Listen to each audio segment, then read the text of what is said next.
सालमा कवि भानुभक्त ससुरा लिका गरै जाम्बनी जान्थ्या घरतिर बाटको सतिनमा थियो कुवा एक अनि जेठ मास पोर छ घामले कविजीका बाधा गर्यो देहमा खान्छु पानी बनी गया कविता कुवा थियो सेपमा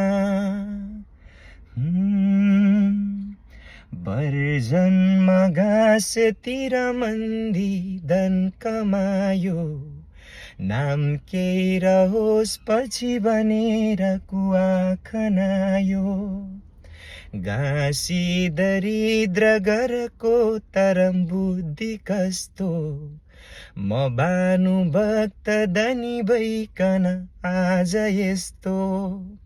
यहाँहरू सबैजनालाई नमस्कार। आदिकवि भानुभक्त आचार्यको 213औं जन्म जयन्तीको धेरै धेरै शुभकामना। धन्यवाद।